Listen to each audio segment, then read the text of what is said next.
Аралбек Абдырасулов 5 жылдан бери кой чарбасын иштетет. Башында 20 кой менен баштаса, азыр чарбасы кеңейди. Жакында эле банктан жеңилдетилген насыя алып, Бишкек шаарынын четинде жайгашкан чарбасын дагы да кеңейтүүнү көздөп жатат.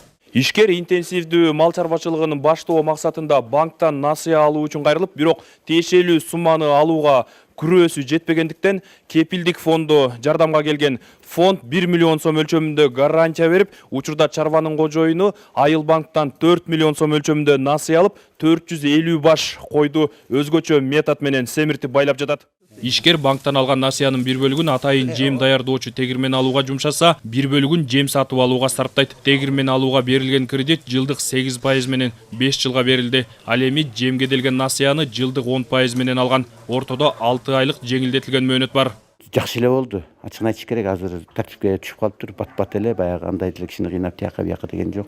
Анан азыр баягы бу илгери мындан 10-15 жыл мурун чуркачыбыз, азыр болсо бүт эле даяр экен. Айыл өкмөт деле, гарантий фонд деле өзү эле келип көрдү деле, айлык теге банк деле 2 жуманын ичинде эле чечип коюшту мындай.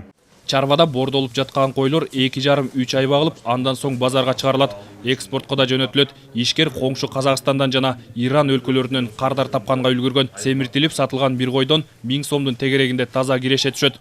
Өткөндө Казакстандан келиптир, аларга саттык. Анан бул Тажикстан, Баткен жактан келип, живой ошого алып кетип атат. Казакстан сойдуруп алып кетип атат. Былтыр ирандыктар алган, куйругу жок 300төн.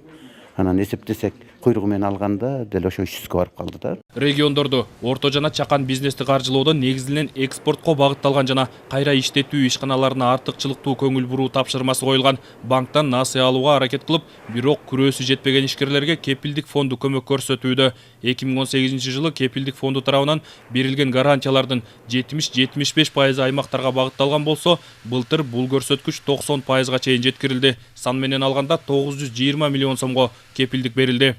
Айыл чарба продукциясын кайра иштетүү, өндүрүш жана туризм бизде эң негизги приоритеттүү сектор. Ошого ылайыктуу биз дагы ошол секторлордун ишкерлерине жардам берип атабыз. Анан эми эгерде быйылкы жыл 19-жылдын показателин карап көрсөк, биз болсо 920 миллион сом гарантия берилди. Ишкерлердин саны 960 болду, биздин планыбызда 666 эле болгон.